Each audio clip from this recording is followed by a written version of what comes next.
अस्सलामुअलैकुम। मैं इस वक्त आई चंडीगढ़ रोड स्टॉक एक्सचेंज के पास मौजूद हूँ। ये रिफ्लेक्टर जो है इस वक्त मैंने ये लगाए हैं। ये गड़ा है 30 फुट गहरा, ये गड़ा है। ये वर्ल्ड बैंक का मैनुअल है, वाटर एंड सीवरेज बोर्ड का।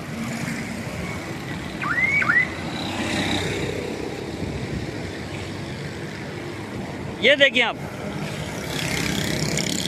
ये स्टॉक एक्सचेंज के करीब है। और एक गड़ा जो है वो ये है, अगर गाड़ी अगर साइड में भी लगाते हैं तो इसके अंदर यहाँ पर गिर जाते हैं। ये देखिए आप, ये ट्रैफिक आ रहा है